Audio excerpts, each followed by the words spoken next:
I used to believe that if I just loved my son enough, one day he'd love me back. My name is Marjorie Quinn. I'm 61 years old, and until recently, I lived a quiet life in a modest home near the edge of Oak Ridge, a small town nestled in the hills. I lost my husband Robert to cancer 10 years ago. Since then, it's just been me and my only child, Ethan. Ethan used to be my whole world. I raised him alone after Robert died. I gave up vacations, sold my wedding ring to pay off his student loans, and took on a second job when he got into trouble with gambling. I thought love meant showing up again and again, no matter what. 2 weeks ago, I wired $330,000 to Ethan's account. He told me his wife Nicole was pregnant, but the apartment was too small, and they were falling behind on medical bills. His voice over the phone was warm, upbeat. He laughed when I reminded him to take care of Nicole and the baby. I was about to hang up when I heard a woman's voice in the background, sharp and careless. Finally, the old woman sent the money. It was Nicole. My heart sank. And then Ethan laughed and said, "She's too damn cautious. We had to fake a pregnancy just to get that money." I stood frozen in my kitchen, clutching the phone like it was the only thing keeping me upright. That moment, those words were enough to shatter every comforting lie I'd built around my son. What Ethan didn't know, though, was that this time I wasn't just handing him a blank check. This time I was already planning how to take everything back. And I would do it quietly, with precision, and without a shred of regret. I wish I could say that phone call was the first time Ethan disappointed me. But the truth is, it had been happening for years, just in smaller doses. Little cuts, brushed off with hope and a mother's blind faith. Ethan was reckless with money long before Nicole entered the picture. In college, he racked up tens of thousands of dollars in gambling debts. I didn't even know until strangers showed up at my door demanding repayment. He showed up the next day, knelt in my living room, tears pouring down his face, swearing he'd change. I drained my savings, sold the last of Robert's tools, and wrote checks with trembling hands just to buy him some peace. I thought if I bailed him out one more time, maybe he'd learn. He didn't. After that came more calls, more lies. Sometimes it was rent, sometimes it was his car. Once he said Nicole was in the hospital and needed emergency surgery. I wired the money without even asking for proof. When he couldn't access his bank accounts, I let him use mine. When he couldn't afford groceries, I filled his fridge. When he wanted to invest in crypto, I gave him $5,000 just to keep him from spiraling again. Every time he stumbled, I was there. Every time he promised he'd do better, I believed him. But the moment that still haunts me happened 5 years ago. He had relapsed into gambling again. I cut off access to his cards and told him to stay home, to detox, to think. I made him soup, his favorite, the one I used to make when he was a boy. He grabbed the bowl and threw it at me. Scalding broth splashed across my arm, and I remember the sting, the red welts forming. I knelt on the floor, cleaning the shards with my bare hands while he screamed that I was torturing him. And I still stayed. Because I was his mother. Because I thought love meant loyalty, no matter how painful it got. But now I realized maybe love without limits isn't noble. Maybe it's just an invitation for someone to walk all over you. 2 days after that phone call, Ethan showed up at my front door with Nicole by his side. It was a Saturday morning. I was still in my robe, hair pinned back, coffee half drunk on the table. The knock startled me. I hadn't had visitors in weeks. When I opened the door, Ethan smiled like nothing had happened. No shame, no tension. Just a cheerful, "Hey, Mom. Thought we'd drop by." Nicole handed me a small paper bag, vitamins and supplements. "For your joints," she said, all sweetness and light. "We've been thinking about you." The act was flawless. If I hadn't heard their conversation, I might have believed it. I let them in. They sat on the couch like it was already theirs, chatting like we'd always been close. Nicole complimented my curtains. Ethan asked about the old photo of Robert on the shelf. Then came the ask. "We've been thinking," Ethan said, glancing at Nicole, then back at me. "The apartment's too cramped. Nicole's pregnancy has been hard on her. It's not safe." He reached for my hand gently. "Could we stay here for a while? Just until the baby comes?" I looked at him for a long time, then nodded. "Of course," I said softly. Relief washed over his face, but it wasn't enough. I could see it. He wasn't done. A beat later, he added, "Since we'll be living here, maybe we should put the house in my name. just so I can handle the taxes and paperwork. You've done so much already." Nicole chimed in, her voice soft and sugary. "You should be relaxing, Marjorie. We'll take care of everything." I smiled again. That's very thoughtful. They thought they'd won. They thought I was too tired to fight, that I'd just hand them the deed like I'd handed them everything else. What they didn't realize was that the moment I let them move in, I wasn't surrendering, I was setting the stage. Let them play their rules. I was watching quietly, waiting to see just how far they'd go. And the truth was, I already knew. It didn't take long for the performance to wear thin. By the second day, Nicole was calling me by my first name instead of Mom. She started giving me tasks: laundry, groceries, breakfast prep, like I was her housekeeper. To Ethan, who hadn't cleaned a dish in his life, suddenly offered to mop the kitchen, all while glancing toward the living room window, where the deed to the house used to sit in a drawer.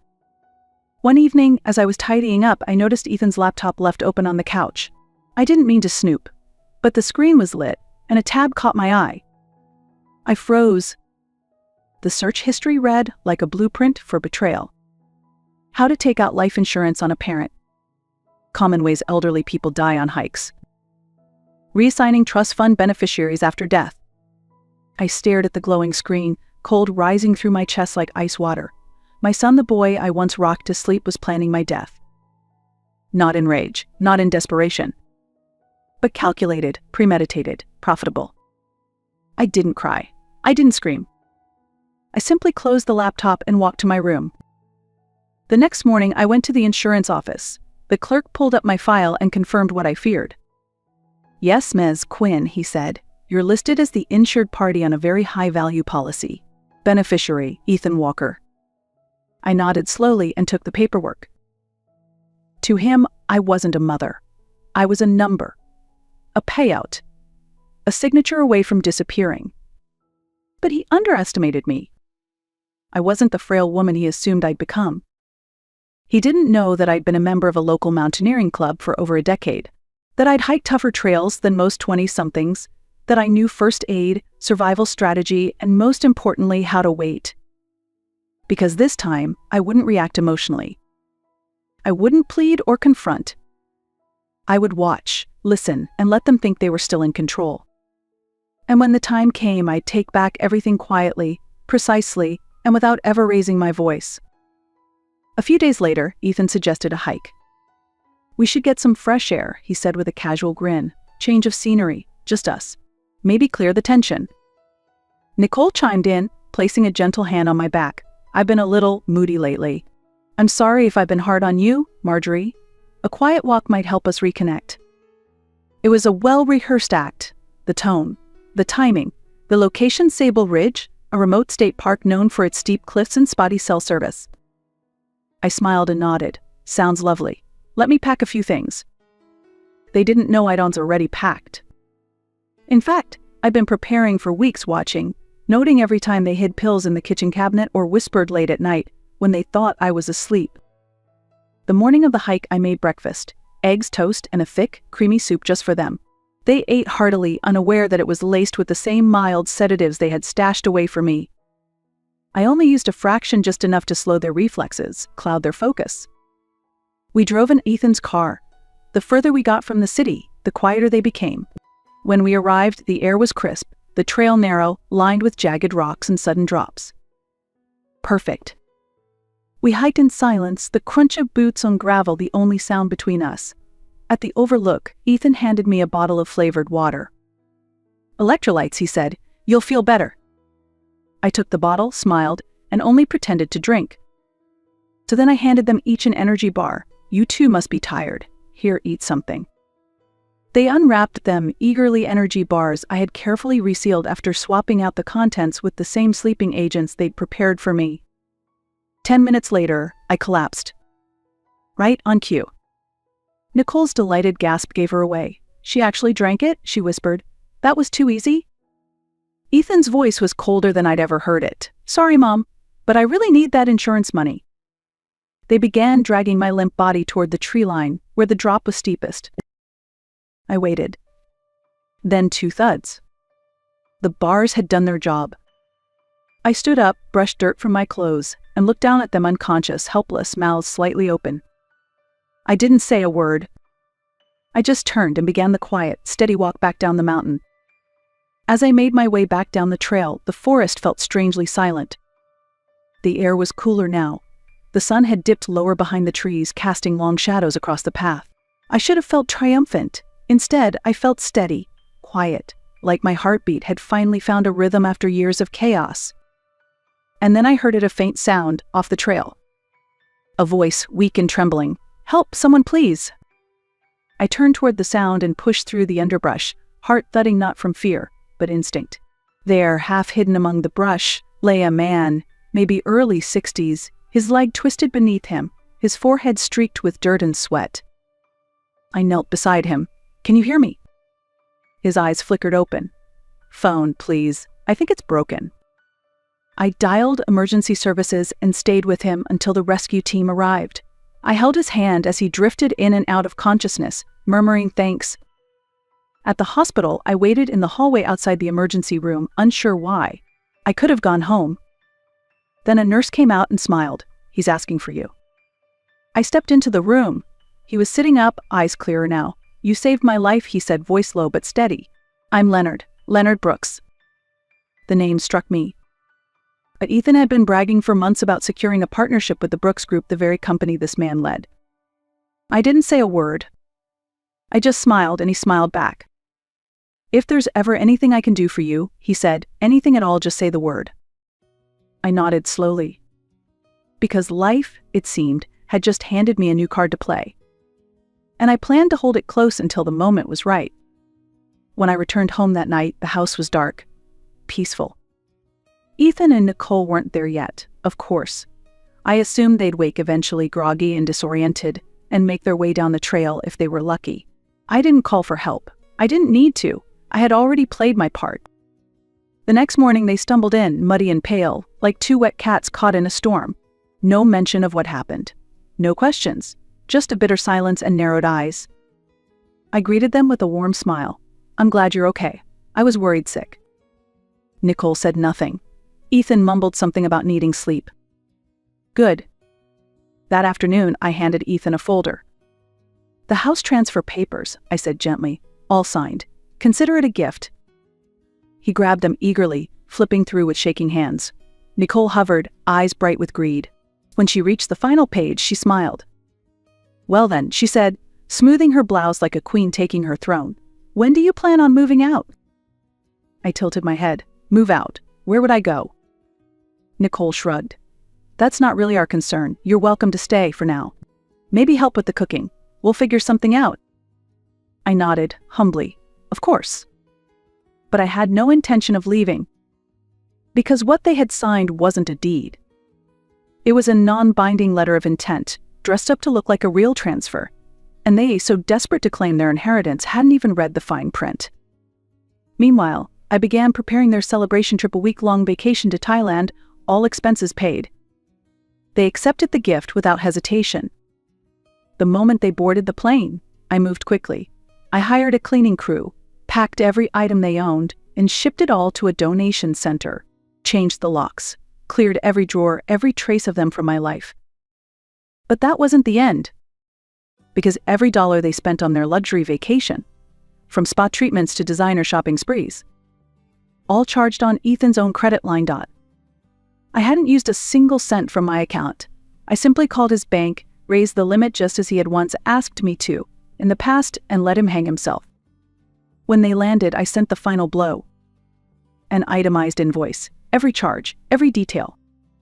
Borrower, Ethan Walker. The phone rang within seconds. Ethan's voice cracked with panic. "What the hell is this?" "The cost," I said, "of trying to bury your mother before she was dead." They returned home to find the locks changed. The front porch, once cluttered with Nicole's shopping bags and Ethan's delivery boxes, was clean. The curtains were different. Their keys didn't work. Nothing welcomed them back. And taped to the door was one final envelope. Inside, a copy of the invoice they'd already seen in a letter. "Nothing in this house belongs to you," it read. "Not anymore." Ethan pounded on the door until his knuckles turned red. "Mom, open up. We need to talk." Nicole screamed from behind him. "This is illegal. We let you live here. You're the guest." I opened the door just enough to look them in the eye. "This was never your house," I said calmly. "You signed a piece of paper you didn't understand. A performance agreement. Nothing more." Ethan shoved the folder at me. "I'm your son. How could you do this?" I looked at him for a long moment, then quietly placed another document in his hand. Read it. He scanned it. His face turned ash gray. Nicole leaned over to see, then recoiled. What is this?" "A DNA test," I said softly. "You're not my biological son, Ethan. Your real mother, was the woman who broke up my marriage. I could have turned you away, but I raised you, loved you, gave you everything, and you repaid me with cruelty." Ethan dropped to his knees, muttering, "No, this can't be true." "It's true," I said, "and it's over." Nicole's eyes flared with panic. "You poisoned us." I shook my head. "No, you poisoned yourselves. I just stopped protecting you." Their bodies, already bloated and sluggish from weeks of overeating, were starting to feel its stress: sodium, sugar, shame. Days later, they both collapsed. At the hospital, I stood outside their room as the monitors beeped steadily. A nurse told me the damage may be permanent: weakness, fatigue, a long, slow decline. I nodded. "That's no concern of mine." Ethan whispered when I turned to leave, "Mom, I'm sorry." I paused. "You should be," I said, "but I'm not the one who needs to forgive you. That person, the mother you had, she's gone."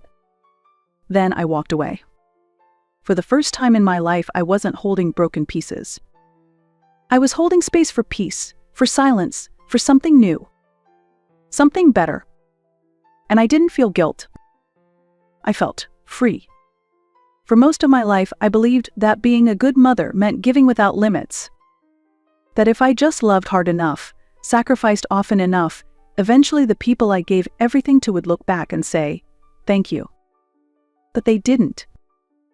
And I've learned now love is not supposed to feel like slow erosion. It's not about burning yourself down so others can stay warm. Sometimes the most powerful thing you can do isn't to keep giving. It's to stop. To choose yourself. To reclaim the time, the energy, the identity you gave away in hopes that someone would see your worth. I don't hate Ethan. I don't even feel angry anymore. I just feel done. Done waiting. Done hoping. Done bleeding quietly in the background of someone else's life. Today, my house is mine again. My mornings are quiet. My meals are small, simple, and full of peace. Sometimes, Leonard drops by with a bouquet of herbs from his garden, or we sit on the porch and listen to jazz as the sun goes down. There's no grand revenge here. Just a quiet one. And that's enough. If you've ever felt used, forgotten, or replaced by someone you loved unconditionally, know this. You're allowed to walk away. You're allowed to protect yourself. And you don't owe anyone your silence. If this story touched you, don't forget to like, share, and leave a comment below. Tell us, what would you have done if you were Marjorie? We'll be reading.